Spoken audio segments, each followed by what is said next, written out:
Un bon roman, c'est un roman dans lequel on peut se plonger, qu'on ne lâche pas et qui ne nous lâche pas. Et même s'il fait 2000 pages ou presque, aucun problème, ça ne nous fait pas peur.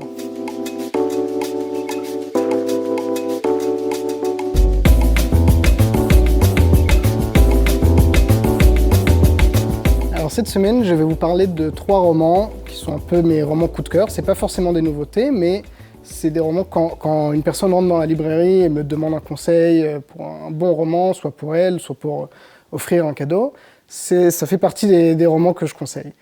Donc le premier, de Jean-Michel Guénassia, Le Club des incorrigibles optimistes. Alors quelques mots sur l'auteur. Jean-Michel Guénassia est né en Algérie en 1950. Il a d'abord été avocat, il a écrit ensuite des scénarios pour la télévision. Il a écrit ensuite un roman policier publié dans les années 80. Mais son premier roman d'envergure, c'est celui-ci, Le Club des incorrigibles optimistes.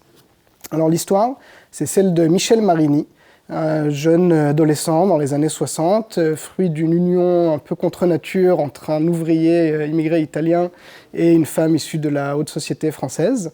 Et on va le suivre donc, dans son adolescence, à la découverte de la vie, de l'amour. C'est un lecteur compulsif, passionné de photographie et champion de baby-foot.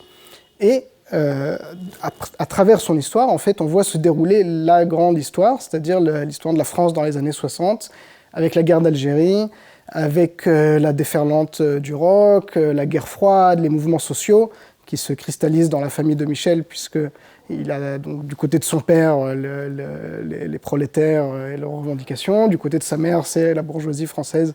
Donc toutes ces tensions se cristallisent dans sa famille. Et au milieu de tout ça, on découvre un club un peu étrange, le Club des incorrigibles optimistes. Qu'est-ce que c'est ?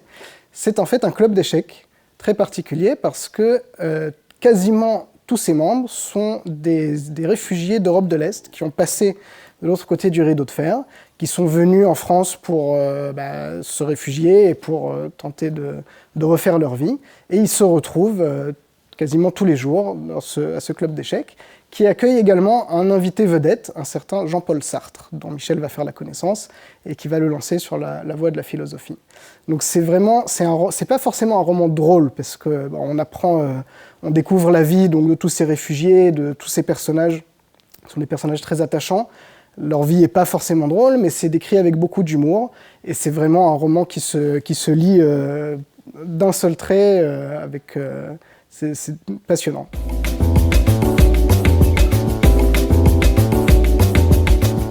Alors le deuxième roman, c'est La théorie de l'information d'Aurélien Bélanger.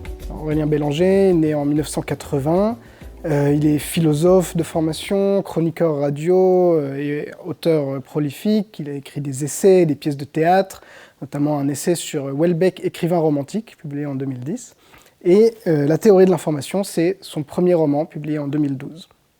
Alors, la théorie de l'information, il faut savoir que c'est une théorie mathématique que l'on doit à l'ingénieur et mathématicien américain Claude Shannon, qu'il a élaboré en 1948. Donc on est dans le monde des algorithmes et du codage informatique, on est très loin de la littérature a priori. Et comment cette théorie se retrouve-t-elle dans ce roman ? Eh bien, à travers l'histoire de Pascal, qui est un jeune adolescent qui naît dans les années 60, qui va découvrir en fait l'informatique très tôt. Il découvre les tout premiers jeux vidéo, ceux qui étaient encore à coder soi-même, et il va vraiment se prendre de passion pour ce monde, cet univers, jusqu'à devenir un des pontes de l'informatique dans les années 2000. Et en fait, à travers l'histoire de Pascal, Aurélien Bélanger nous raconte cette histoire de l'informatique. Il mêle des éléments donc, de la théorie de l'information et d'autres théories liées à l'informatique à l'histoire de ce jeune homme, Pascal. Et c'est absolument passionnant parce qu'on apprend énormément de choses, même quand on n'est pas, ce qui est mon cas, on n'est pas informaticien, on n'est pas du tout a priori dans ce monde-là. On apprend des choses passionnantes et on se rend compte, parce qu'on a tendance à oublier, aujourd'hui on allume un ordinateur, on se connecte à Internet, on a l'impression que c'est absolument normal, ça se fait tout seul, et en fait c'est pas normal du tout, et on a tendance à oublier que pour en arriver là, ça a été des révolutions absolument incroyables, et c'est cette histoire que Aurélien Bélanger nous fait partager. Donc, et là encore, on s'attache à ce personnage de Pascal et on se prend vraiment au plaisir de lire son histoire et d'apprendre. Là encore, on mêle l'histoire avec un grand H et l'histoire avec un petit h de Pascal.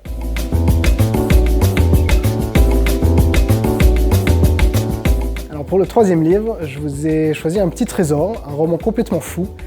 On va le chercher dans la malle au trésor.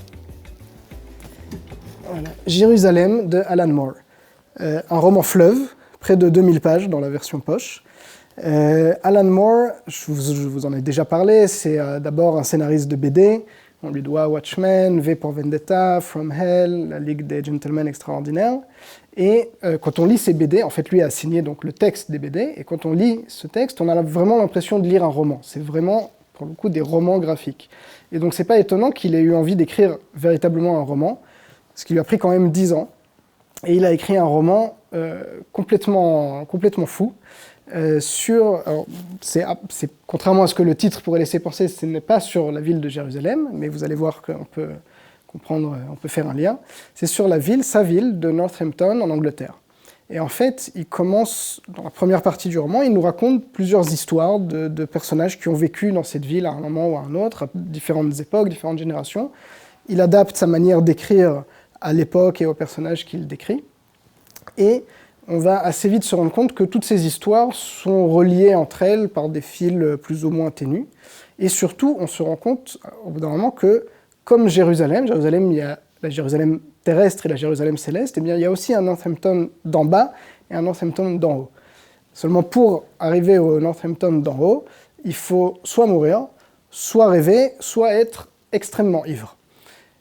Et donc, on suit Alan Moore dans son imagination complètement débridée, qui va nous décrire ce Northampton d'en haut avec ses fantômes, ses démons, et la manière dont, et ses anges aussi, et la manière dont ils influent sur la vie des habitants du Northampton d'en bas.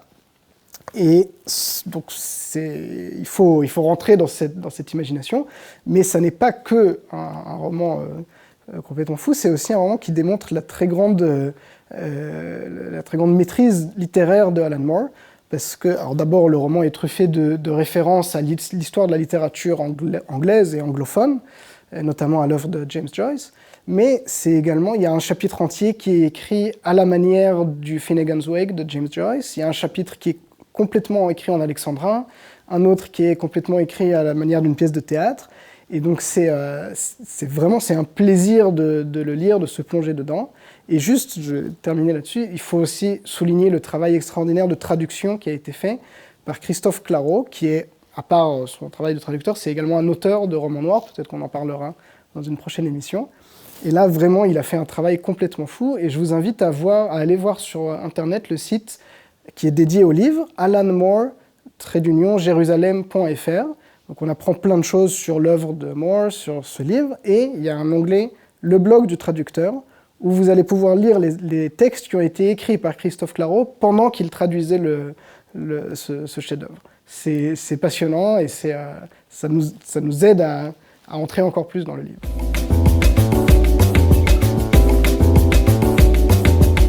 À la semaine prochaine, et en attendant, lisez des livres.